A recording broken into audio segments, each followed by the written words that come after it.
Cristo morreu pelos homens e, então, todos se tornaram iguais. Mas alguns são mais iguais que outros. Nas igrejas, todos têm os mesmos direitos, mas alguns têm mais direitos do que outros. Onde terá ido parar o sacrifício de Cristo? Reconstruiremos o véu para alguns? Ou nos arrependeremos dos nossos pecados? Eu sou Vitor Medeiros e esse é o podcast Puro e Simples. Comigo estão Caio Rios. Fala pessoal, tudo bem? Estamos aqui com uma convidada especialíssima, maravilhosa. E Tamara Soares. Oi gente, é um prazer finalmente conseguir atender o convite do Caio e do João para essa conversa. Como vocês sabem, eu sou pastora junto com meu marido de uma igreja e sou assistente social também. E vou procurar dar uma visão tanto de assistente social quanto de uma cristã também para nossa conversa.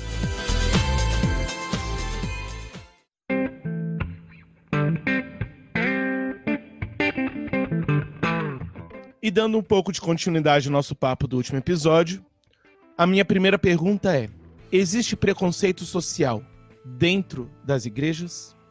Se existe preconceito social dentro da igreja, sim, existe. Seria uma visão utópica minha se eu falasse que não existe. E para a gente entender o porquê essa minha fala, a gente pode pegar algumas definições sobre preconceito, sobre o que é ser social, preconceito social especificamente, né? Então, preconceito social, pelo dicionário, é qualquer opinião ou sentimento concebido sem exame crítico. Também pode ser um sentimento hostil, assumido em consequência da generalização apressada de uma experiência pessoal ou imposta pelo meio. Tem também o significado de intolerância, tem uma característica de ser subjetiva, ela não é baseada em dados objetivos, e aí eu, como assistente social, posso também definir que os fenômenos sociais estão de forma simultânea dentro e fora dos indivíduos, de forma instintiva e reproduzida. Então, basicamente, isso aqui quer dizer que é uma coisa meio que irracional, mas que é instintivo. E preconceito, por si só, ele vem desse pensamento irracional. E aí, o nosso amigo Vitor, né, que é psicólogo, ele pode atestar o que eu estou falando, que nós temos emoções que são emoções básicas, que é alegria, tristeza, medo e raiva. E o preconceito, ao meu ver, ele acontece em todos os lugares onde tem gente, onde as pessoas convivem. Desde a Torre de Babel, onde após a divisão das línguas aconteceu, as pessoas começaram a se agrupar por afinidade. Nesse caso, o da língua. E isso aconteceu, esse agrupamento, para que fosse possível a sobrevivência e a autopreservação, que é instintiva. Então, os grupos sociais, eles se juntam por afinidade, crenças, formação acadêmica, time, hobbies e etc. Eu creio que a emoção básica, né, do medo, que é uma coisa instintiva, a gente, né, nesse sentimento que a gente tem, nesse instinto que a gente tem de sobrevivência, de autopreservação, a gente evita o desconhecido, porque o desconhecido, ele gera em nós desconforto, gera medo, e então a gente procura aquilo que é similar, que é seguro. Mas, de alguma forma irracional, e aí eu acredito isso a nossa condição humana de pecadores, o medo se juntou à raiva e aí nasceu o preconceito, que se tornou uma discriminação, que é a prática dessa ideia. O medo se juntou à raiva e o preconceito se tornou discriminação, que é a prática dessa ideia. O preconceito, ele é no nível dos pensamentos, das ideias. E a discriminação são as atitudes preconceituosas que aí a gente chama, né, de discriminação. Então, isso pode acontecer, essa prática. Quais são as ações de discriminação? Tratar o outro com inferioridade por qualquer razão, seja cor, seja status sociais, seja crenças, qualquer coisa pode se tornar discriminatória, uma vez que a gente faz uma seleção daquilo que a gente quer perto de nós, a discriminação, o preconceito acontece. E indo diretamente na pergunta, né, que foi feita sobre o preconceito social, especificamente ele é uma das formas de preconceito a determinadas classes sociais, que provém da divisão da sociedade em classes, que aí a gente tem aquele pensamento bem antigo que é horroroso, mas que infelizmente acontece, que é a classe A, classe B, C e D, que seriam ricos, classe média, pobre e os miseráveis. E essa discriminação e preconceito, ela dança no meio de todas essas classes, porque não é só o rico que discrimina o pobre. O pobre também discrimina o rico. Por exemplo, o rico também discrimina aquelas pessoas que, por exemplo, são da classe média, são os novos ricos, como eles chamam. É como se eles não merecessem ir para essa classe superior, porque eles não são de uma família tradicional, o dinheiro deles... E isso é muito antigo, né, gente? Vem desde lá do tempo das caravelas, dos nobres e mercadores e tudo isso. Então, fechando essa questão do preconceito social na igreja, existe como sentimento humano, sim, e aí eu acredito que a gente vai tratar disso nas outras perguntas, como que a gente vai lidar com essas coisas, né? Eu lembro que no projeto social que nós tivemos na igreja, que a senhora esteve bem próximo, onde nós acolhemos pessoas em situações de risco, eu lembro que quando as primeiras pessoas começaram a se aproximar, o pastor Samuel, ele teve várias conversas a nível de igreja, de orientar, não é nem dizendo assim, nossa, nós somos preconceituosos, foi na ideia de tá chegando um pessoal que a gente não está acostumado com o contexto de vida deles, e nós devemos tratar com amor e carinho, e foi feito todo um trabalho justamente para que a gente estivesse preparado, e eu acho que isso vem de encontro justamente com essa questão quase instintiva nossa, né? Então, a gente às vezes vê o diferente se aproximando, a gente já fica na defensiva e tal, e o quão terrível seria se isso acontecesse, no nosso caso, com as pessoas que nós estamos acolhendo, né? Se a gente parar para pensar. E eu lembro desse trabalho, eu acho que ele teve um efeito, eu particularmente acho que ele teve um efeito muito positivo, justamente no sentido de que foi-se aberto, no sentido de, olha, gente, nós temos essa atitude nossa, infelizmente. Então, mesmo cristãos, nós somos preconceituosos em potencial e precisamos tratar disso, precisamos lidar nisso, porque o reflexo disso, ou isso, é pecado, e isso pode ter uma consequência terrível na vida das pessoas. Então, é um exemplo que eu trago justamente dessa preocupação que nós temos que ter com aquele que não está no mesmo contexto social que a gente, com aquele que não está, sabe, vivendo exatamente como a gente está, alguém que, por exemplo, se converteu agora, que está num processo, que ainda não entendeu as coisas. Então é essencial a gente trazer esse debate para a gente entender o lado preconceituoso de nós mesmos. A gente costuma falar que é o outro preconceituoso, não, mas o outro.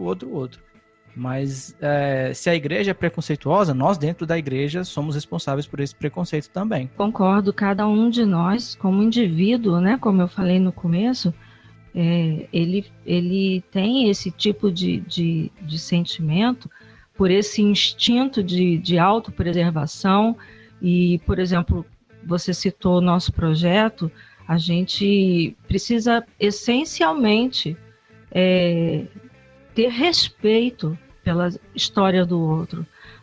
É a vida deles. Então, a gente fica sabendo, por exemplo, de pais que não queriam que os filhos ficassem perto das crianças que chegaram, porque a forma deles se comportarem era diferente, e dentro de um contexto igreja, até perigosa, né, entre aspas, para os nossos filhos. E então, realmente, a gente precisou conversar bastante com os pais sociais também, como lidar com as famílias, porque nós acolhíamos crianças em situação de risco e vulnerabilidade, mas a gente tratava a família também. E isso aí vem de um direito constitucional de dar a todos o direito de ser igual, né? E aí depois a gente vai falar mais um pouquinho sobre essa questão, mas é verdade, a gente, como igreja, a gente não se vê. E a igreja precisa trazer a realidade, trazer a vida da igreja, que lá fora do templo, fora dessas famílias tradicionais, que os filhos já nascem, né, dentro de um lar cristão, lá fora tem um mundo que é complicado, que é difícil, que é feio, e que a gente precisa enxergar o outro dessa forma, mesmo sendo assim, com respeito. É complicado nisso tudo, porque ele muitas vezes é sutil. Preconceito e a discriminação. Porque geralmente nós pensamos mais nisso, na ideia de pessoas que têm classes sociais distintas separadas uma das outras. Mas às vezes, até por terem vários outros tipos de preconceito, nós às vezes na igreja vamos permitindo em certa medida que essas coisas aconteçam. Então, por exemplo, uma coisa até que, principalmente em igrejas mais de classe média, como a nossa se vê um pouco, é a questão, por exemplo, do acesso à informação e ao acesso ao conhecimento, principalmente em questões que às vezes são sutis, como, por exemplo, de outras línguas.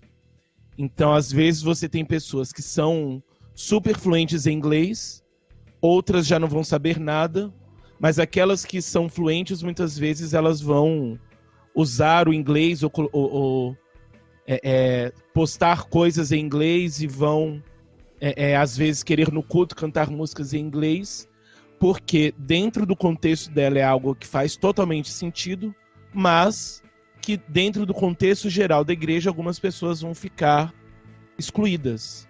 Então você vai gerando de fato, e aí já entra de fato nessa discriminação, você vai gerando de fato uma exclusão. Você vai excluindo pessoas porque elas não conseguem acessar o mesmo tipo de comunicação que você tem, não consegue consumir as mesmas coisas, não consegue assistir os mesmos vídeos ou ouvir as mesmas músicas. E aí você tem também um pouco ainda nesse sentido que a irmã Tamara falou da questão, por exemplo, do pobre que também tem preconceito com o rico. Você tem também pessoas que vão, em certa medida, romantizar o não conhecimento. Então, às vezes, nós vemos na própria igreja, às vezes até líderes que romantizam a questão de você não ter um conhecimento teológico. Então, você não tem que buscar estudar. Você vai pregar, você tem só que orar e que Deus vai te dar, e você não precisa realmente estudar o texto bíblico. Então, e aí nisso você também acaba gerando uma divisão. Você vai distanciando por conta dessas crenças, você vai gerando ações que vão distanciando mais ainda as pessoas, e às vezes de forma muito mais sutil do que simplesmente não sentar do lado de alguém que não tem um celular tão bom quanto o seu. João, infelizmente a gente não tem como ter controle, né, sobre tudo, como a gente falou desde o início, isso parte do indivíduo. Então, cada um de nós precisa fazer a sua parte para que isso não aconteça. Como vocês sabem, a nossa família viveu nos Estados Unidos por alguns anos e eu ainda não era assistente social na época, era somente pastora, se é que eu posso falar somente, porque eu acho que ser pastora é de fato a minha vocação. Mas a gente tinha o cuidado, e eu sempre falava para os meus filhos, eu ensinei português para eles, para que quando nós estivéssemos com brasileiros, eles não conversassem em inglês, porque mesmo lá nos Estados Unidos, grande parte dos brasileiros que vivem lá não falam fluentemente o inglês.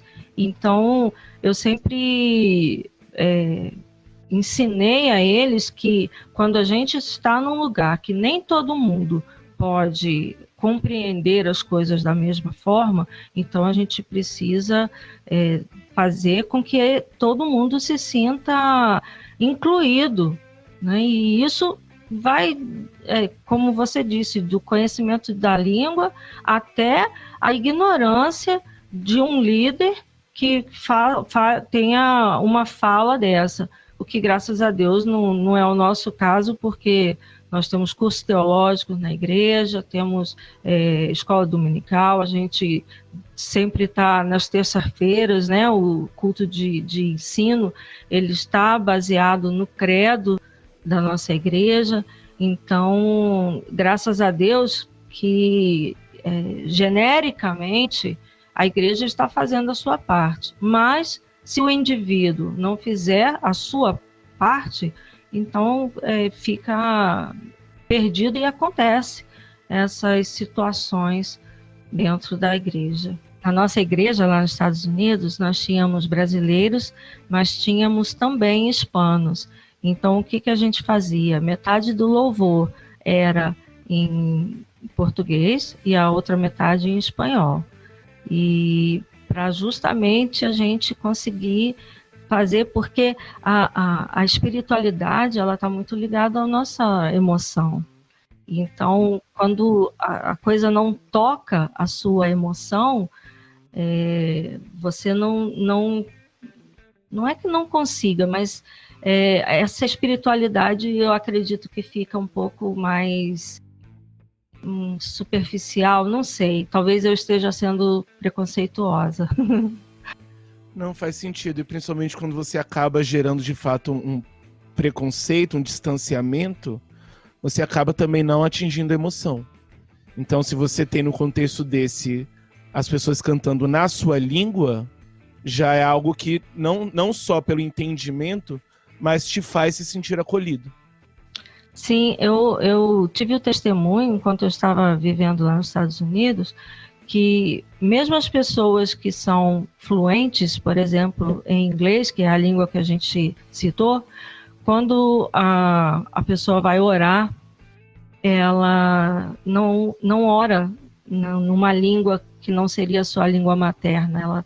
Para ela conseguir emocionalmente e espiritualmente se alimentar da oração, ela precisa ser feita na sua língua materna.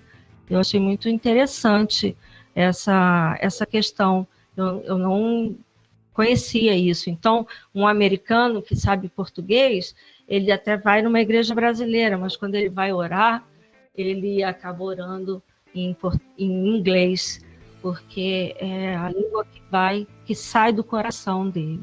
E eu acredito que o preconceito, ele está muito ligado a essa questão da emoção, né? Como eu falei no começo, daquelas emoções básicas que são inerentes ao ser humano, e aí ela vai gerar um sentimento e o sentimento vai gerar um comportamento. Vocês falaram de música e eu lembrei uma questão às vezes comum, e aí não que eu esteja qualificando-a como preconceituosa, mas é nesse sentido da diferença social que a gente acaba fazendo. Então a gente tem vários relatos de, por exemplo, idosos que não sentem mais a sua geração musical representada, digamos assim. E é um trabalho dos grupos, né, de se preocupar com isso também. Porque, e aí, nos anos que a gente ficou na equipe de louvor, isso era bem comum. Não vamos abrir mão do que toca o coração dessas pessoas, porque também toca o nosso, né? Não é que deixou de tocar o nosso. E que também música não tem idade, né? Então, assim, a gente vê muitos idosos que eles ficam muito tocados quando o hino que eles gostam da época deles, que representava o crescimento espiritual deles, que representava a conversão deles, ele é executado de volta. E isso gera um reflexo muito positivo. E quanto mais a gente passa a se preocupar com essas coisas, eu acho que mais a gente fica aberto, suscetível a abrir mão desses preconceitos, né? E aí, juntando essa questão da música, eu tenho visto agora como a gente iniciou a questão das transmissões online, que nós até conversamos em episódios anteriores. A gente trouxe o acesso ao ambiente da igreja a idosos que não conseguiriam ter antes. E era uma noção que eu não tinha. E é fortíssimo você ter uma senhora de 90 e poucos anos que estava há 2, 3 anos sem poder ir para a igreja por causa da sua questão de mobilidade. Agora, a vida espiritual dela tomou um novo patamar. Ela está quase lá com a gente, entendeu? Mesmo estando na casa dela. Isso tem um peso muito forte, se você para pensar. É uma coisa que às vezes a gente não considerava tanto, mas agora você vê as fotos dos idosos que não podiam ir para a igreja vendo o culto, você fala, meu Deus, essas pessoas agora estão de novo sendo alcançadas. Ela não tem mobilidade, mas agora ela é uma parte da nossa igreja que está podendo participar, lógico, né? Com limitações, mas participa. Então, assim, isso deve ter dado um ganho de autoestima, de senso de pertencimento e de alegria mesmo para esses idosos que a gente não faz ideia, né? É verdade. Isso que você falou, o senso de pertencimento, é uma das necessidades mais básicas do ser humano. Por isso, tantos problemas quando uma criança, por alguma situação, fica sem os pais ou é colocada para adoção, a gente tem que trabalhar muito essa questão do pertencimento. A criança, ela mesmo indo para outra família, o senso de pertencimento e de lealdade à primeira família é muito forte, muito forte. Então, vocês estão falando e eu estava aqui lembrando que dizem que o que a gente vive aos 14, 15 anos, quando nossos hormônios explodem, é tudo muito intenso. Então, eu acho que isso meio que explica por que os idosos, quando ouvem uma música mais antiga, que era cantada lá no tempo que eles eram adolescentes, isso emociona tanto eles. E é muito legal, vamos assim dizer, num termo mais superficial, né? Porque essa discussão, ela não tem fim, ela é muito mais profunda do que qualquer coisa que a gente possa falar aqui.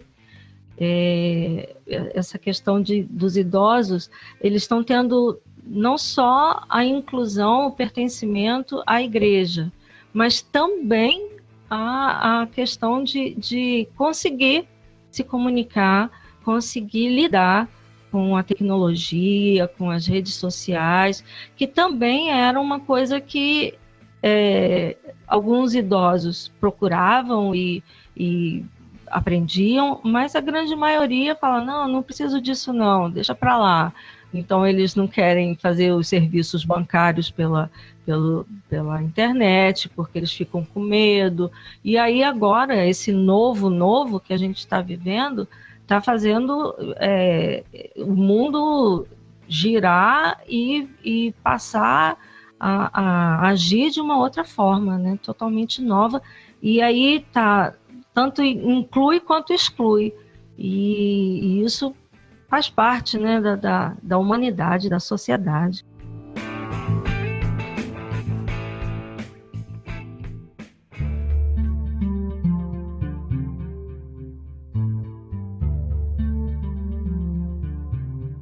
Como o preconceito social nas igrejas atrapalha o desenvolvimento do corpo? Bom, a gente partir do princípio de que o desenvolvimento saudável de um corpo, ele requer que todos os membros trabalhem em acordo para a saúde desse corpo. Não tem como, por exemplo, uma pessoa ser um corpo humano, ser saudável e crescer, vamos pegar lá desde bebezinho até virar um adulto, se ele não tiver os seus membros, os seus órgãos funcionando de uma forma que consiga desenvolver esse corpo. E aí, quando a gente pensa em igreja como corpo de Cristo, acontece a mesma coisa. Em Mateus 12, versículo 25, na parte B, tem um texto que eu acho que retrata bastante isso. Todo reino dividido contra si mesmo é devastado, e toda cidade ou casa dividida contra si mesma não subsistirá. Então, é essa questão da igreja como um corpo e que precisa, Coríntios também vai falar sobre isso, é o texto oficial sobre essa questão da igreja comparada com o corpo. E o texto fala exatamente isso. Assim como o corpo é um e tem muitos membros, e todos os membros, sendo muitos, são um só corpo, assim é Cristo também.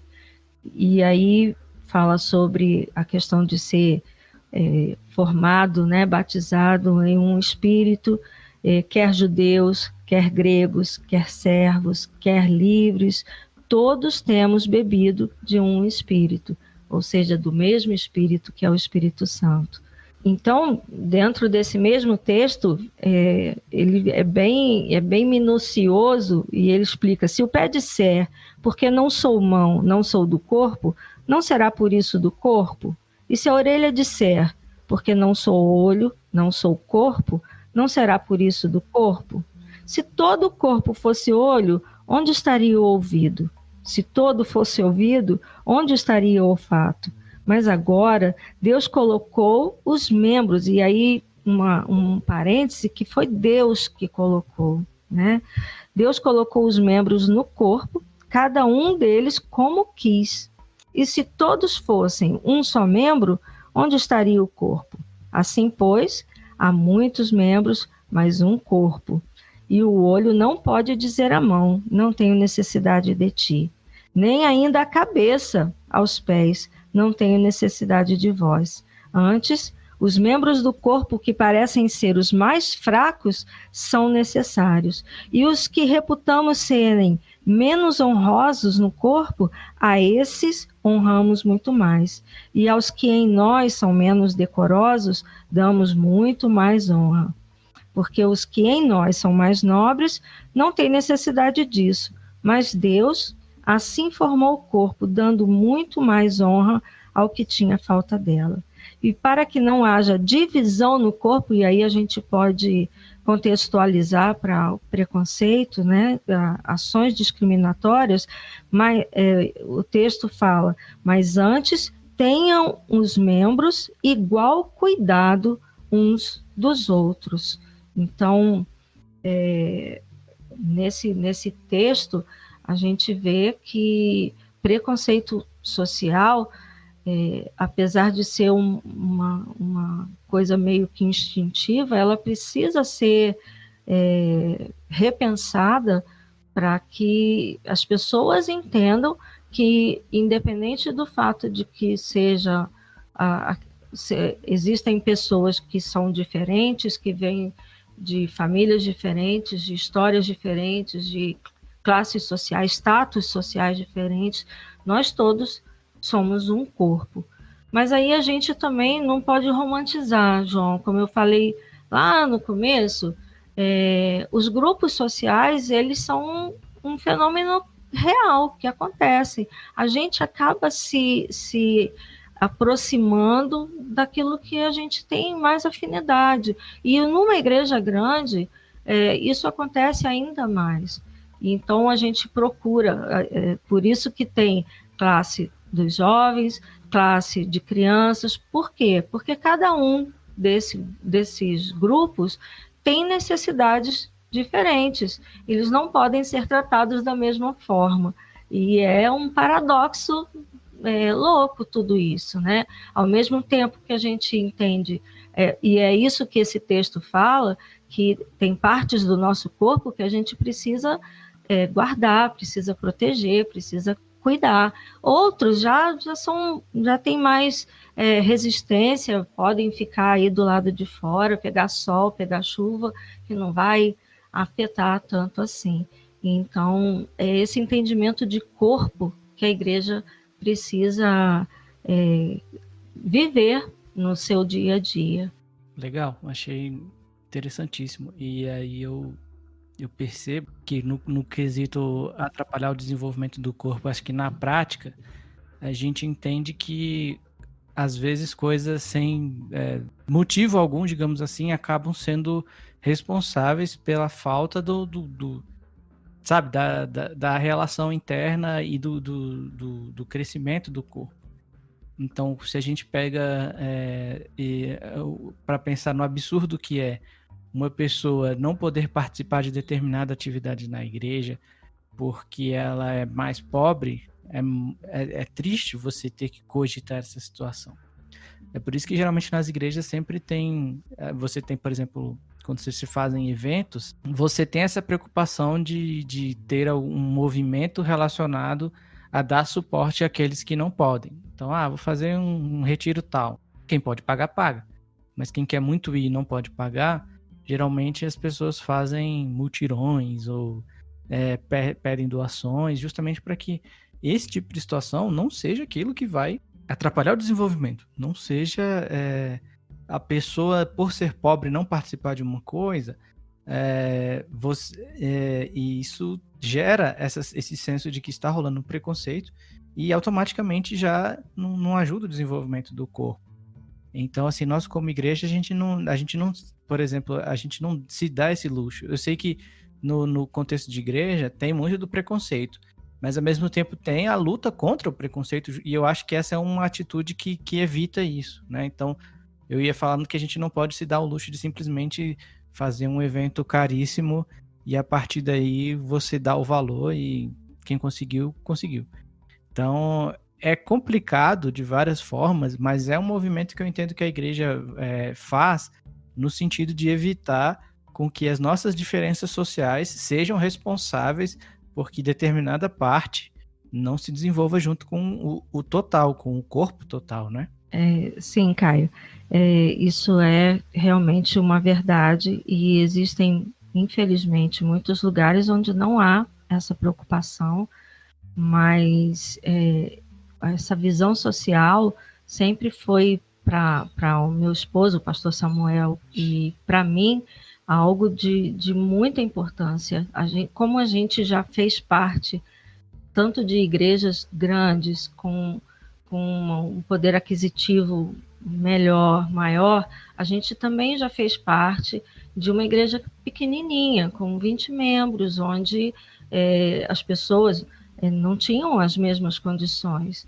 A nossa primeira igreja, que nós pastoreamos em, acho que 98, foi num lugar bem pobre, onde a casa das pessoas era de madeirite, de pedaço de papelão.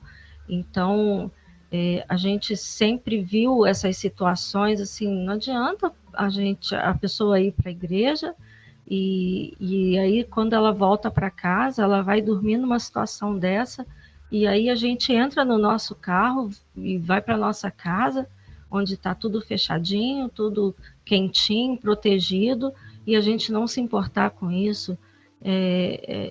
Para nós isso é muito louco. Então, a gente sempre teve essa visão de incluir todos em atividades que pudessem ser comuns a todos. É porque o complicado disso é porque você acaba, às vezes, gerando essa divisão na qual, às vezes, você impede o outro de ter acesso a algo que o edificaria, mas também você acaba se privando de ser edificado. Porque você também acaba tirando do outro os meios pelos quais ele poderia não apenas, entre aspas, se desenvolver, mas também produzir e, nessa produção, edificar a igreja.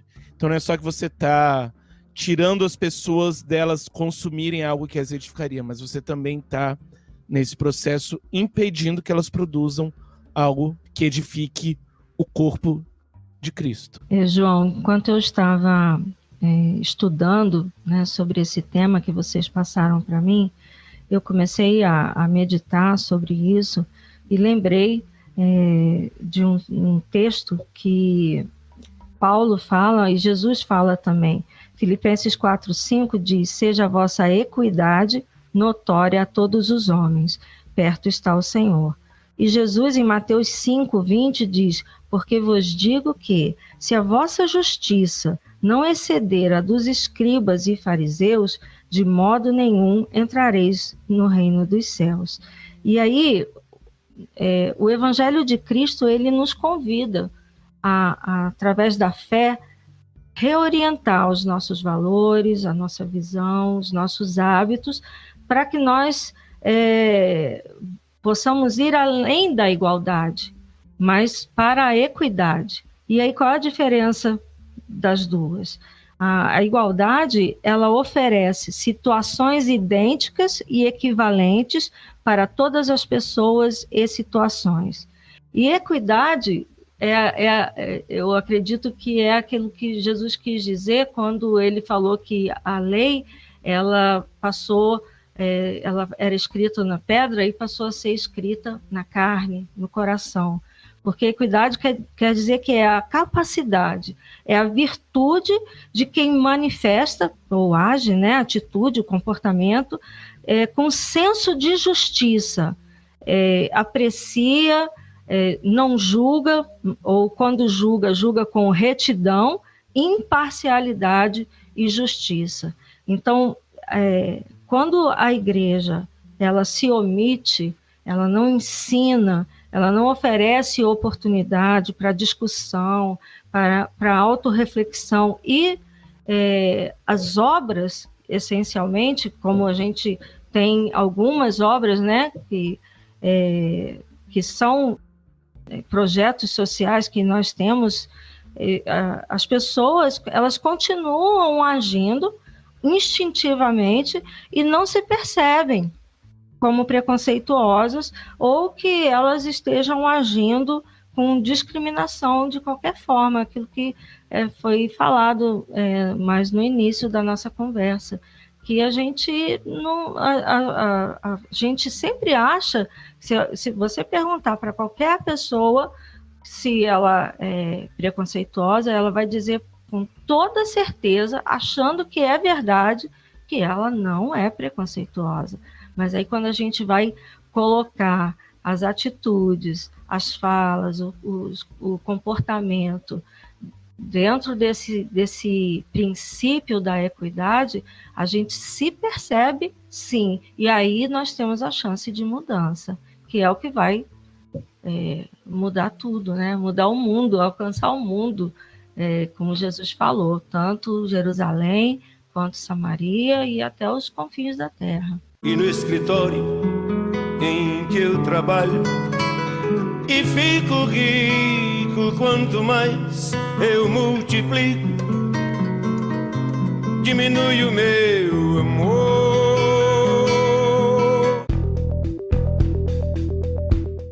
Não vos maravilheis, irmãos, se o mundo vos aborrece. Nós sabemos que já passamos da morte para a vida, porque amamos os irmãos. Quem não ama, permanece na morte. Todo aquele que aborrece o seu irmão é homicida. E sabeis que nenhum homicida tem a vida eterna permanente em si mesmo. Por isso, conhecemos o amor.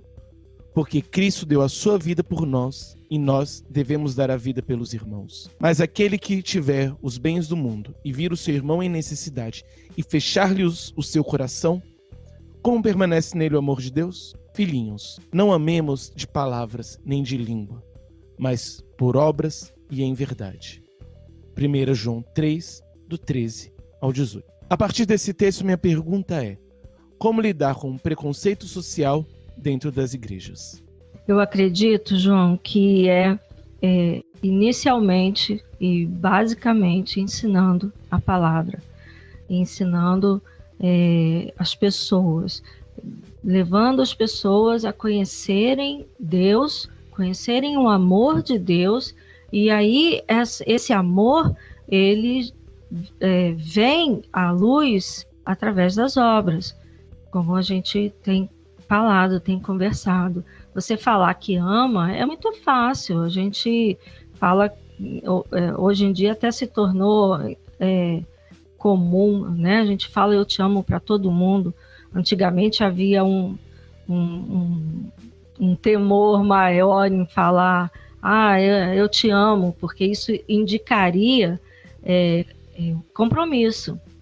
E é assim, lindo como isso acontece. Uma vez que você tem um compromisso com o amor de Deus, você conhece esse amor e Deus vai trazendo à luz a vontade dele, o que ele deseja para nós como igreja e como indivíduos.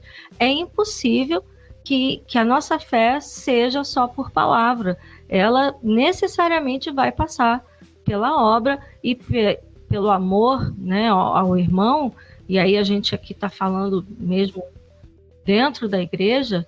E aí quando a gente vê o que Caio falou, que quando tem um evento, a gente faz mutirão, a gente faz almoço, a gente procura de alguma forma suprir para que todos que queiram possam participar das programações, das atividades da igreja.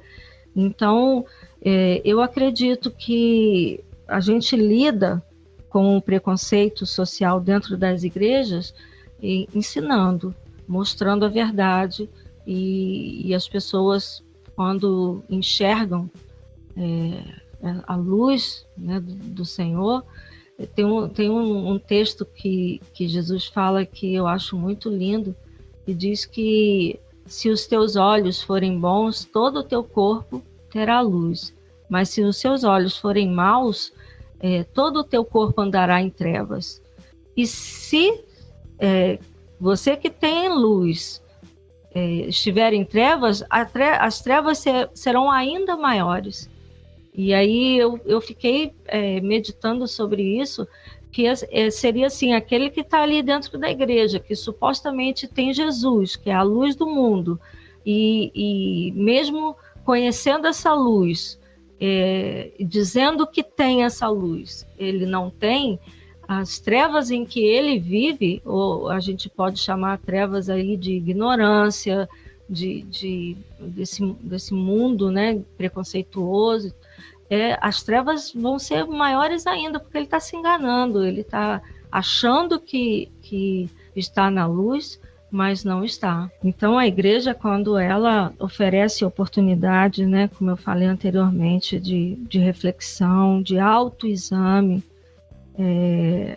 é uma forma da gente lidar e fazer com que o indivíduo saia da sua zona de conforto e possa cumprir aquilo que Deus desejou desde o princípio, quando ele criou o homem, quando o Senhor criou, quando Deus criou o homem e a mulher, não era para haver diferenças, né? Não era para para haver separação.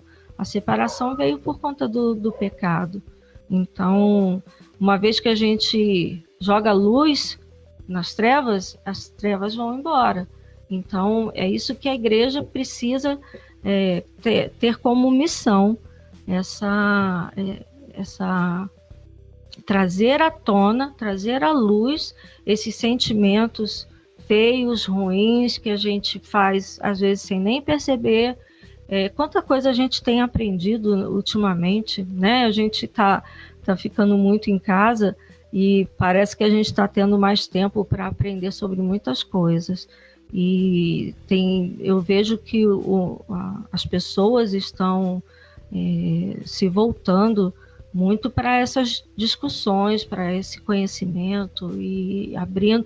Hoje a gente tem uma visão de mundo, coisa que há 20 anos atrás a gente não tinha. A gente só sabia o que estava acontecendo ali na nossa cidade, no nosso bairro, mas hoje a gente, ao mesmo tempo que está acontecendo alguma coisa lá na Europa, a gente está sabendo aqui simultaneamente. Então isso abriu um mundo. E a igreja, se a igreja não se contextualizar com essa nova realidade, a tendência é que esse corpo adoeça até o ponto de não ser mais corpo, ser só um agrupamento de pessoas que acham que têm luz, mas na verdade não tem. Nesses últimos tempos eu tive pensando muito, e aí tem a ver com o que a senhora falou da questão das pessoas se autoanalisarem para entender, para se entender, né, como praticantes ou não de determinados preconceitos. Eu tenho entendido que, juntamente com o ensino, essa prática da autoanálise, ela tem um fator essencial para a gente lidar com esse preconceito. Porque, e aí eu também tenho compartilhado, eu compartilho desse entendimento que a gente tem visto a realidade de outras pessoas de uma forma diferente nesses tempos, e eu acho isso essencial na igreja. Só que infelizmente, eu tendo a crer que as pessoas não querem muito se dar a essa, digamos assim, se prestar a esse papel de colocar-se no banco dos réus e se analisar a ponto de entender alguém que tem, enfim, vivido de forma preconceituosa ou tratando o próximo de forma preconceituosa. Porque às vezes parece que é uma condenação pública que vai acontecer, ou pessoas que, né, como a gente já falou, que falam que não, eu não sou preconceituoso de forma nenhuma, não quer nunca, digamos, ter a humildade de primeiro, de se analisar, entender como alguém que pode estar praticando preconceito dentro da igreja, e depois como alguém que vai assumir que é isso e vai mudar. Então, assim, é todo um processo que começa no ensino e termina na pessoa, de fato, se arrependendo e entendendo que ela é ou uma pessoa que tem alimentado o preconceito ou tem praticado o preconceito. E quando eu digo essa questão de autoanálise, não é no sentido de você publicar que você era a pior pessoa do mundo. Tia Tamara trouxe essa questão de trazer à luz essas coisas feias. É muito bom quando Deus nos traz à luz essas coisas feias, porque Ele traz porque é para tirar, entendeu? E é para colocar a luz nas trevas de fato. E eu acho que falta nos cristãos em geral essa vontade de estar o tempo inteiro considerando as suas práticas, os seus atos, as suas falas, para que ele possa mudar. Então, assim, isso tem que acontecer diariamente. E o entendimento que eu posso ser alguém preconceituoso surge no meu coração. Eu tenho a capacidade de mudar, eu tenho a capacidade de melhorar a vida do meu próximo, uma vez que eu abro mão dessa minha prática. Então, o que eu oro, o que eu peço é justamente que a gente consiga mais cristãos que tenham uma autocrítica com relação a isso, uma autoanálise mais rigorosa, do ponto de vista da gente querer mudar o tempo inteiro. Então, se você já praticou algum ato de preconceito, se você viu que alguém foi, digamos assim, prejudicado, vá e converse com essa pessoa, sabe? Abra seu coração. Eu já fiz isso muito. E é justamente nessa questão de você, na sua cabeça, você não é preconceituoso de forma nenhuma. Mas às vezes alguém traz uma coisa que você, se você não tá com o coração aberto para que você mude essa situação, você não vai perceber. Então, assim, às vezes a gente ofende o outro e a gente não percebe, porque a gente tá o tempo inteiro só querendo falar, querendo fazer. E é essencial que a gente se coloque de fato no banco dos réus e fale o que eu fiz hoje que eu posso melhorar para amanhã, com quem que eu falei hoje que eu sei que foi preconceituoso com relação à sua classe social, ou que atitude eu tomei na minha vida que gerou um resultado, sabe? Então, parte, na minha concepção, do ensino, e vem a partir daí a vontade e a ação do Espírito Santo na gente de quebrar isso, o arrependimento e a prática diferente nisso, né? Então, acho que parece extenso, mas eu acho que o cristianismo é basicamente isso, com relação ao que a gente pratica e como a gente muda. Então, eu acho que é de fato assim como a gente consegue lidar e mudar a questão do preconceito social. Você não precisa publicar que você é a pior pessoa, porque a Bíblia já fez isso. Se você publicasse que você é uma pessoa incrível, boa, perfeita e sem defeitos, aí sim teria algo errado. Sim. É verdade, talvez a gente tenha que parar de publicar o contrário, né? O quão bonzinho a gente acha que a gente é, o maravilhoso ungido. É verdade. Você é mais do que a selfie no Instagram mostra.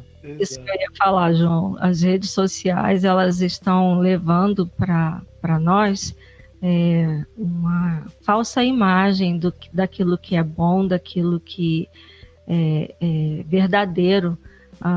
Um casal está gritando um com o outro, brigando, e aí vamos tirar uma selfie, aí junta a carinha e tira a selfie rindo, sorrindo, né? Lindo, maravilhoso, e aí quando tira a selfie, eles continuam discutindo, gritando e ofendendo uns aos outros. E isso é uma coisa assim. Agora, Caio, quando eu quero aprofundar um pouquinho mais aqui nosso raciocínio. Eu, como assistente social, eu lidei com muitas situações inimagináveis. A gente pensa assim, meu Deus, não é possível que isso aconteça. Às vezes a criança, por exemplo, ou até os pais, né, daquela criança, quando a gente vai trabalhar com a família, eles têm um tal grau às vezes, de desnutrição, de má formação, falta de cultura, de escolaridade, de tudo, que eles não conseguem ver que eles estão agindo de forma errada. E aí a gente faz a intervenção e fala, não, você precisa melhorar isso aqui. Mas não é assim, eu não estou fazendo, eles são meus filhos e eu tenho que fazer como eu acho que tem que ser. Eles não conseguem perceber. E aí a gente vai para o corpo, né, como igreja, e em determinado texto diz que a gente precisa suportar os mais fracos, ou seja, carregar conosco. É fato que nós vamos ter dentro da igreja pessoas que nunca vão conseguir chegar ao mesmo grau de entendimento das coisas. Aí nós temos algo que nivela todo mundo, que é o Espírito Santo, né? E aí a gente vai ter dentro da igreja pessoas semi-analfabetas e outros com 2 faculdades, com pós-graduação, com doutorado, mestrado, mas que no momento em que se levantam e oram pelo mesmo objetivo, eles são um só. Então, como eu falei anteriormente, é muito paradoxo isso, e a gente, até essa conversa, a gente deve fazer isso, deve ser assim, deve ser isso também faz parte dessa a gente precisa olhar para dentro de nós mesmos, mas a gente também precisa olhar em volta e ver o contexto para que a gente possa agir de forma que seja com equidade, como eu falei anteriormente, né? Que é o que Jesus quer de nós. Ele não quer somente igualdade, ele quer que nós sejamos justos e retos e possamos agir com equidade, que é justamente isso. Apesar do outro ser diferente de mim e não ler o mundo da mesma forma que eu, ele é um comigo, assim como Cristo é do Pai. É uma questão um pouco de uma falha na nossa doutrina do pecado. Nós, às vezes, na igreja, elencamos alguns pecados que são piores, como, por exemplo, as questões envolvendo a sexualidade, seja adultério, seja pornografia, essas questões, e fechamos os olhos para algumas coisas.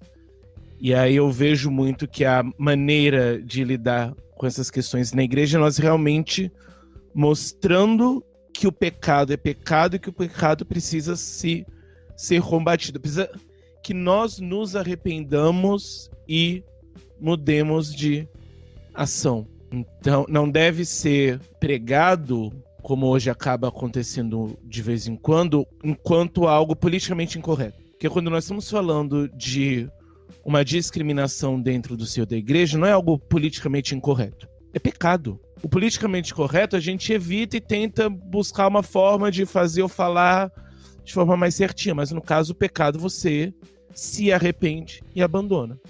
Então vejo muito que é fundamental nos nossos dias que isso seja tratado com a seriedade que deve ser tratado. E que nós possamos realmente nos arrepender. E que o texto de João mostra é justamente isso, que é consequência do evangelho. Então aquele que de fato está em um processo de santidade, ele vai agir com equidade. E se nós traçamos essa ideia de santidade apenas envolvendo outros pecados e não incluindo essa questão, nós acabamos encobertando uma questão que é extremamente danosa, como nós debatemos na última pergunta. É verdade, João. Normalmente a gente trata os pecados visíveis de uma forma e os invisíveis ficam lá guardadinhos no quarto escuro. Mas eu creio no meu coração, João, que quando a gente traz a palavra de Deus e a gente busca na nossa essência a vontade de Deus, Ele próprio vai mostrando para nós. A gente não precisa apontar, né? A pessoa se arrepende e confessa e deixa, e é a grande questão. Mas como eu falei, algumas dessas coisas, até do politicamente correto ou incorreto, está muito baseado na ignorância, João, da gente às vezes não perceber. Não, a gente vem, como eu falei lá no começo, o indivíduo, né, é uma coisa instintiva e reproduzida. A gente acaba agindo como os nossos bisavós, os avós, nossos pais, e a gente continua fazendo da mesma forma sem nem pensar no que a gente está fazendo. Mas eu creio que quando a gente acende a luz sobre essas questões e traz a discussão e ensina, então, se a pessoa permanece no pecado, aí já é uma outra esfera, né?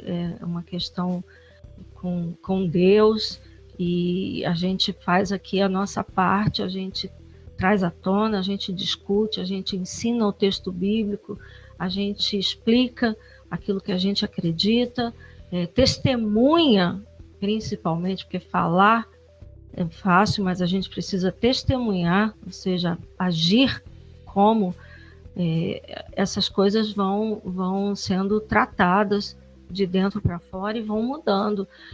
Eu vejo na nossa igreja agora, de uma forma muito linda, o que tem acontecido. A gente não está podendo se reunir fisicamente no templo, mas as ações sociais da igreja têm acontecido de uma forma assim tremenda e linda, porque é colocada uma demanda e em algumas horas ou um dia, 2, a gente já conseguiu alcançar a meta, alcançar aquilo que a gente estava pedindo, né, para ajudar as outras pessoas, que hoje nós vivemos essa situação totalmente peculiar da pandemia, e tem colocado situações muito novas, mas eu vejo que, e aí eu falo isso com muito orgulho, vamos dizer assim, né?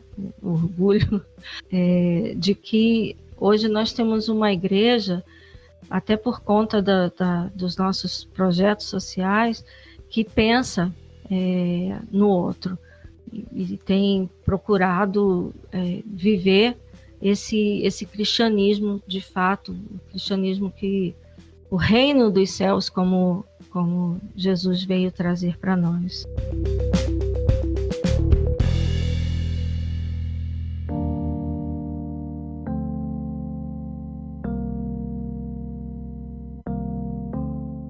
Como as diferenças sociais interferem no evangelismo/missões? Assistência social, que é como eu falei no início, que eu iria tentar dar uma visão tanto dessa parte do serviço social, como também de igreja, como cristã, ela faz parte de um tripé, no qual a Constituição está apoiada. A gente aqui não precisa falar de todas, né? Mas a assistência social, ela é uma dessas pontas da Seguridade Social. E tem um princípio que eu acho muito legal, que diz assim: igualdade pressupõe que as pessoas colocadas em situações diferentes sejam tratadas de forma desigual. Dar tratamento isônico às partes significa tratar igualmente iguais e desigualmente os desiguais, na exata medida de suas desigualdades. Gente, quando eu fui fazer serviço social, e eu acredito que a grande maioria das pessoas pensam que serviço social é para a gente distribuir cesta básica, para a gente ajudar os pobres, e eu descobri que não, o serviço social ele está baseado no princípio de que a lei precisa dar direito e deveres de forma igual para todos. Então, se eu tenho uma pessoa que por alguma razão é diferente, eu preciso tratá-la de forma desigual para que ela possa se tornar igual, na exata medida. Quando a gente passa da medida, passa a ser paternalismo, e aí a gente não quer isso. A gente quer que a pessoa cresça, se desenvolva, que ela consiga subir a escada e alcançar o mesmo nível de todos. E eu fiquei apaixonada pelo meu curso e fui pesquisar bastante sobre isso. Eu fiquei apaixonada por essa frase, principalmente. E quando a gente vai falar sobre evangelismo e missões, a primeira coisa que a gente precisa trazer para a mesa é qual o público que a gente quer alcançar. Por quê? Jesus, ao subir ao céu, como eu falei anteriormente, ele falou: ide por todo mundo. Então, é para todos. Mas quando a gente vai fazer evangelismo e missões, a gente precisa levar em conta quais as necessidades das pessoas. Por quê? Pobres ou ricos, todos precisam de Jesus. As estratégias precisam ser diferentes, mas o conteúdo é o mesmo, é Jesus. Então, como eu falei, né, sobre a questão das classes para as idades, para que todos possam entender da mesma forma, mesmo sendo diferentes. Então, quando a gente vai fazer missões num lugar pobre, a gente leva o pão material, né, a cesta básica, roupa, e quando a gente vai se aprofundando mais na comunidade, no trabalho, a gente leva também dignidade, que, por exemplo, pode ser capacitação para algum tipo de trabalho. E um exemplo muito prático foi até falado pelo pastor Gesi em um outro podcast sobre o banheiro que foi construído lá em Machadinha para uma família que tinha um cômodo só e um monte de criança e mais o casal, e eles não tinham um banheiro. Então, quando a gente foi lá e construiu um banheiro, isso trouxe empoderamento, que é uma palavra que hoje virou moda, mas assim, você levou dignidade para aquela família. Não foi só atender a uma necessidade física, né? Jesus, ele como homem, ele entrou na casa de muitos, publicanos, fariseus, ele deu voz à prostituta, ao cego, ao paralítico, e dar voz aos invisíveis é a missão mais linda do Evangelho de Cristo. Mas, como eu disse, os ricos, eles têm pão material, né? O pão de trigo. Eles não passam frio. Mas Jesus entrou na casa deles também e curou o servo de um, ressuscitou a filha de outro. Ou seja, eles também precisam do pão da vida. E então, quando a gente pensa em fazer missões, e a gente acha que fazer missões é só nos lugares pobres, não, eu não vejo assim. Eu acredito que a gente deve fazer missões conforme aquilo que Deus tem reservado para nós como igreja e como indivíduos. E por isso nós temos filiais, congregações em vários lugares. A questão de missões, eu vou voltar à minha experiência, né, a minha vivência nos Estados Unidos. Eu ouvi de um pastor em um culto de missões que fazer missões nos Estados Unidos é fácil. Quero ver se for para a África. E as lágrimas desceram sem eu poder conter naquele dia, porque a realidade é que quando a gente faz missões, a recompensa nossa, como missionários, como pastores, são almas, né? Que são pessoas que conheçam a Cristo. E quando você fala para uma pessoa que tem falta de tudo, que ela pode pertencer a um Deus, a gente oferece para ela o pão da vida, ela aceita com muito mais facilidade do que uma pessoa que não tem falta de nada. Então, isso para um missionário é ainda mais difícil, porque a gente vê muito poucos frutos, né, visíveis da obra missionária que a gente está fazendo. E as pessoas têm essa tendência a achar que missões é só em lugares pobres, e não, todos precisam de Jesus, todas as pessoas. E aí, a forma como a gente vai fazer o evangelismo e missões vai depender do que a gente quer alcançar, do qual público que a gente quer alcançar. Quando você vai falar para crianças, você vai levar material visível, né? Material concreto que a criança possa ver, porque ela ainda tem a sua visão abstrata, seu raciocínio abstrato muito ainda em formação. Então a gente precisa mostrar para a criança, para que ela possa compreender. E quando você vai falar para um jovem, você dá acesso a ele às redes sociais, à tecnologia, ou quando você vai tratar com um idoso e você leva para ele um hino da harpa. Tudo isso é essa diferenciação que a gente precisa fazer conforme o público que a gente vai alcançar. Então, Jesus, ele sabia chegar numa festa de casamento e transformar água em vinho, mas ele também sabia cuspir na terra e fazer lodo para passar no olho de um cego e fazer com que ele tivesse vista. Eu estava meditando sobre isso tudo, e eu pensei, né, que Jesus, quando uma pessoa se aproximava dele para qualquer demanda, ele sempre perguntava: o que queres que eu te faça?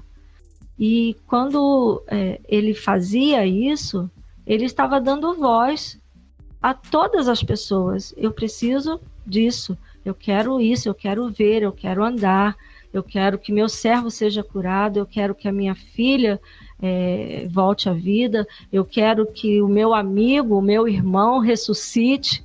Então, Jesus sempre fazia com que as pessoas falassem, porque falar é curativo, é sarador, e o João é psicólogo, ele sabe disso, a ênfase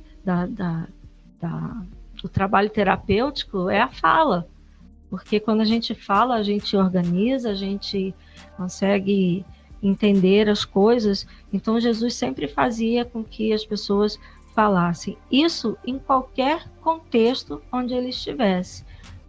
Como eu falei antes, tanto na casa de quem tinha tudo, como na rua, às margens das estradas, dependendo de quem estava precisando do quê. E essa é a chave do que é o que a gente precisa pensar em evangelismo e missões. A gente precisa saber o que a gente quer, quem a gente quer alcançar, para que a gente possa usar as estratégias corretas para alcançar aquele público. Eu diria que parte do impacto vem dos dois lados, tanto em muitas vezes se desprezar um pouco o evangelismo dos mais necessitados, ou até não necessariamente desprezar, mas dar uma pseudo-gourmetizada. Então, como se fosse evangelismo especial, e aí você faz justamente para tirar foto, mas no final das contas você quer mesmo ganhar a pessoa rica. Mas eu diria que talvez o mais difícil, e aí acho que a Bíblia mostra um pouco quão difícil isso é o evangelismo dos mais ricos, que muitas vezes precisam se converter dos processos nos quais eles constroem a própria riqueza. E aí tem 3 passagens na Bíblia que me vem muito à cabeça. Uma é a de Jesus no templo, no qual ele tem pessoas justamente enriquecendo de forma ilícita e ele não hesita em fazer um chicote e descer a chicotada em todo mundo. O outro é a famosa passagem do jovem rico, no qual você tem alguém que ama mais a riqueza do que realmente ama a Deus. E por fim tem Zaqueu, que era alguém que enriquecia de forma ilícita, da cobrança exacerbada de impostos, mas que conhece a Cristo e se converte, e o próprio texto coloca que ele devolveu aquilo que ele pegou indevidamente. Então nós vemos aí alguém que realmente se converte, e não simplesmente alguém que vai para a igreja para de alguma forma tentar legitimar o seu ganho. A prova de que ele se converteu é justamente que ele vai agir por justiça. E aí muitas vezes a maneira como nós tratamos essa questão nas igrejas acaba sendo tratando de formas diferentes os mais ricos e os mais pobres, não só excluindo os mais pobres, mas também às vezes dando um lugar e às vezes passando pano indevidamente para aqueles mais ricos, como já acontecia desde o tempo do Tiago na sua carta. É verdade, João. A gente vê realmente que a verdadeira conversão, ela passa por arrependimento e mudança de vida. Então, uma igreja, eu vejo assim, uma igreja que faz qualquer tipo de estratégia para se beneficiar, para receber dinheiro dos ricos, né? Às vezes até fazendo propaganda de projetos sociais, não é uma igreja saudável. Aí a gente volta lá para o começo. É uma igreja que não é corpo, é só um agrupamento de pessoas. E no escritório em que eu trabalho, e fico rico quanto mais eu multiplico, diminui o meu amor.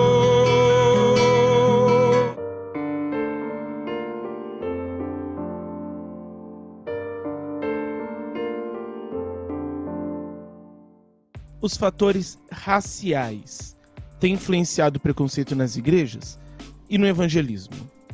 Racismo é um conjunto conceitual, né? É um conjunto de teorias e crenças que estabelecem uma hierarquia entre as raças, entre as etnias. Também pode ser uma doutrina ou sistema político fundado sobre o direito de uma raça, considerada pura ou superior, de dominar outras. E aí a gente faz um retrocesso, né, e vê ações como a de Hitler, fazendo as pessoas acreditarem que eles eram de uma raça superior. E aí a gente pensa, por que isso acontece? Eu continuo acreditando que é por causa da nossa condição humana irracional e que não conhece o texto bíblico, aquele que diz que nós devemos considerar o outro como superior a nós mesmos. Então, essa condição humana caída, assim, de uma forma, acredita, ela age acreditando naquilo. E aí o racismo, ele agora, esse termo está totalmente nos mais assuntos mais falados, e se tornou um ponto nevrálgico na sociedade, porque conhecimento de situações, de informações, no mesmo momento em que elas estão acontecendo. Isso deu um poder a nós, né? O conhecimento, a informação, ela traz em si poder de mudar ou poder de continuar fazendo do jeito como a gente acha que tem que fazer. E a sociedade hoje está discutindo e aprendendo, como eu falei, que muitas coisas que a gente falava, brincadeiras, frases que eram usadas nas propagandas, nos ditados populares, no senso comum, elas traziam uma conotação racista que a gente não se dava conta, a gente só reproduzia. E aí esse poder da informação tem trazido para nós a transformação, a forma de agir de forma diferente. Quando a gente descobre que a gente estava fazendo uma coisa de forma equivocada, estou nesse caminho, vou seguir aqui até morrer. Mas a grande maioria de nós, uma vez que você descobre que uma fala, que um adjetivo traz uma conotação, uma forma de lidar com características físicas, traz uma conotação racista, faz com que a gente pare, no mínimo, pare e repense. Então, se fatores raciais têm influenciado o preconceito nas igrejas e no evangelismo, e nós fazemos parte de uma sociedade também, e uma vez que eu levo para a minha vida particular uma nova aprendizagem, uma nova forma de ver o mundo, a igreja também vai ser transformada assim. Então, eu vejo que fatores raciais têm influenciado, sim, mas de uma forma positiva, de nós mudarmos, de nós não agirmos mais da forma ignorante que nós agíamos antes. A igreja viva e operante, ela é necessariamente fonte dessas aprendizagens. E o racismo só acontece se a gente não tiver compreensão dos textos bíblicos, da vida de Jesus aqui na Terra, da vontade perfeita e agradável e boa do nosso Pai. Nós temos textos na Bíblia que reforçam isso. Em Atos 10:34 diz: e abrindo Pedro a boca, disse: reconheço por verdade que Deus não faz acepção de pessoas. Em Apocalipse 7:9 diz: depois dessas coisas olhei, e eis aqui uma multidão, a qual ninguém podia contar, de todas as nações e tribos e povos e línguas, que estavam diante do trono e perante o Cordeiro, trajando vestes brancas e com palmas nas suas mãos. Se nós olharmos o outro, nós olharmos todas as pessoas como seres humanos e que estão de pé pela mesma graça e misericórdia de Deus do que eu, e que eu, que nasci num lar onde meu pai já era pastor quando eu nasci, não tenho diante de Deus nenhuma diferença de uma pessoa que viveu uma vida de crimes ou de pecados da sua própria carne, vivendo de acordo com as suas próprias decisões e consciência, sem se preocupar com qual era a vontade de Deus. Se eu não entendo uma coisa tão básica como isso, realmente, definitivamente, o amor de Deus não vive em mim. Então, o racismo, ele vai desde essas falas que a gente nem percebe e que está usando e que tem uma conotação racista, que ofende o outro, e aí quando a gente aprende isso, a gente deixa, até o mais grave, que seria achar que existe uma raça que é mais pura, que é superior em relação a outra que é inferior. Então, eu vejo a questão racial influenciando não só o nosso evangelismo, mas o nosso estilo de vida, a maneira como a gente enxerga o mundo. E como eu tenho falado durante a nossa conversa, a gente vai jogando luz e vai aprendendo e vai iluminando e vai vendo que aquilo ali a gente está agindo de modo equivocado, e vamos mudar, vamos discutir, vamos levar para outras pessoas aquilo que a gente aprendeu. E uma conversa como essa nossa é isso, nós levarmos para outras pessoas que não vão participar objetivamente da nossa conversa, mas subjetivamente elas vão receber, no mínimo, uma pulga atrás da orelha. Eu preciso repensar o que eu tenho falado, como eu tenho agido, eu preciso aprender e mudar. Muito legal esse ponto de vista. Você falou muitas das coisas que eu queria falar, graças a Deus.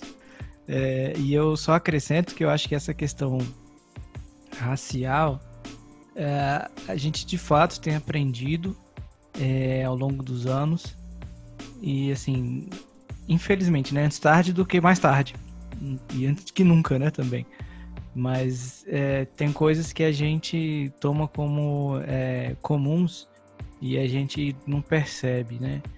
E é isso que você falou. Tem coisas relacionadas a racismo que a gente que quer colocar na nossa cabeça o que é racismo, e a gente não está preocupado com aquele que é o ofendido, né? Aquele que é o oprimido. Não só no fator racismo, como a gente tem visto, mas em vários preconceitos. E à medida que a gente vê o sofrimento da pessoa que passa por isso, a gente precisa se colocar no lugar deles. Então, quando a gente vê toda uma questão que a gente às vezes nega, não, porque não é bem assim, não, porque não, eu também sofro. Assim, a gente não sofre tanto que quem sofre racismo de fato sofreu. Mas por algum motivo a gente tenta colocar como se nada estivesse acontecendo. Sendo que o correto é você olhar para essas pessoas, você entender o que a minha atitude ou a atitude da sociedade faz que oprime ela. E às vezes a gente fala que é só frases ou só piadas, e isso é também, mas tem muito mais além que a gente não está entendendo e que a gente às vezes não quer entender, né? Então, assim, a gente tem um sofrimento, digamos assim, de séculos, que às vezes a gente quer falar, não, tá tudo bem, mas de fato não está. E eu entendo que houve sim, nesses últimos tempos, um falar maior com relação ao tema, e eu acho que serviu para esclarecer muitas coisas para muita gente. E eu entendo que a gente estava tendo, a igreja, né, estava tendo posturas racistas de fato, sem saber que estava mentalmente não sabendo. E eu acho que as pessoas que hoje dentro do cristianismo estão trazendo isso, estão mostrando a relação de fato que nós temos que ter com o próximo. Eu acho que isso é muito rico pra gente entender de fato o que a gente tem agido, como a gente tem agido e como a gente melhora isso. Então, realmente, Cristo tem uma postura que a gente não é final com relação a isso, e que você trouxe muito bem, e nós precisamos buscar, de fato, a qualquer custo, a vontade de Deus no trato com o próximo, e ela é claríssima, e precisamos também entender o sofrimento do nosso próximo, por que ele sofre, como eu, e quais são as armas que eu tenho para evitar que esse tipo de sofrimento permaneça. Sim, Caio, negar o sofrimento do outro é, no mínimo, falta de inteligência, para não falar outra coisa, né? O fato de você negar o sofrimento do outro não vai fazer com que ele desapareça. Ele é verdadeiro, ele é real para aquela pessoa. E ela sofre por isso. E isso não é só em questão racial, mas também se você é mulher, existe a gente negar que isso não aconteça, como eu falei, não faz com que isso desapareça. É verdade que a mulher ela é tida, é vista como menos capaz, como que não dirige bem, que é um perigo no volante. Então, são coisas que são tão reproduzidas no meio, no nosso ambiente humano. Eu não vou tirar aqui agora de igreja, que as pessoas fazem isso sem perceber e acham que tudo bem. E aí, quando você fala, não, você está sendo exagerado. E isso, para mim, é uma falta de respeito. A gente não pode negar a dor do outro. A gente precisa acolher a dor do outro, se colocar no lugar dele, como o Caio falou, para que isso gere uma mudança. E a gente não vai conseguir, talvez, mudar o mundo todo, mudar o pensamento de todas as pessoas, mas cada sementinha que a gente vai colocando no coração de uma pessoa acerca desse assunto ou de qualquer outro assunto, ela pode gerar um novo agir, uma nova forma de pensar e de tratar as outras pessoas. É realmente complicado essa questão de diminuir um pouco a questão do sofrimento do outro. Então, às vezes, as pessoas tentarem diminuir o sofrimento e, às vezes, até tentando fazer parecer que é uma coisa legal. Então, por exemplo, dizer, não são só vidas negras que importam, todas as vidas importam, mas fazendo isso para poder diminuir a importância da luta do outro. E aí, nesse caso, a pessoa ela não está sendo mais legal, ela está sendo babaca. Não vou fazer como a Tamara, que usou palavras mais bonitinhas, a palavra é essa mesmo. Pessoas tentando diminuir a importância de certas pautas que são extremamente importantes. Então nós realmente precisamos nos debruçar no problema do preconceito social, e não só nele, mas também nas consequências e também nas raízes dele, porque é algo extremamente mais complexo, e por isso é tema para o próximo episódio. Please listen carefully. Pessoal, muito obrigado a você que nos acompanhou até aqui. Esse foi um episódio excepcional, aguardadíssimo já desde o ano passado. E graças a Deus nós tivemos aqui hoje. Foi um papo maravilhoso, muito edificante. E queria agradecer aqui a nossa querida Tamara Cabral, que é a esposa do nosso pastor Samuel, que já esteve aqui conosco. E também a mãe do Lucas Soares, que esteve conosco nos nossos primeiros episódios. Então nós somos gratos. E filha também do pastor Elianai Cabral, que já esteve conosco também. Então, eu queria agradecer aqui e deixar o nosso profundo agradecimento pela sua presença.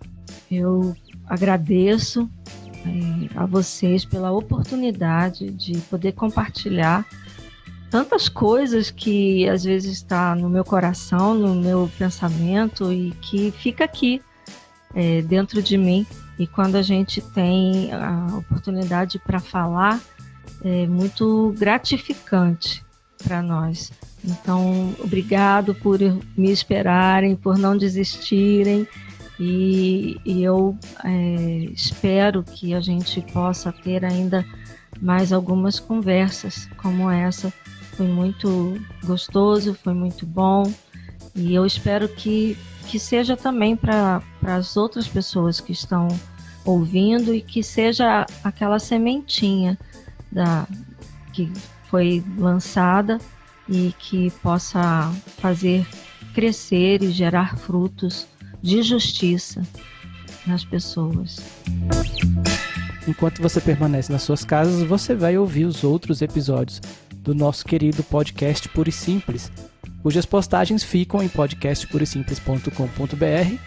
Lá você ouve o episódio na íntegra e também confere algum texto extra e algum material que a gente coloca lá. Geralmente a gente está sempre colocando alguma coisinha, algum link para você acompanhar, tá certo? E não deixe de acompanhar a gente nas nossas redes sociais.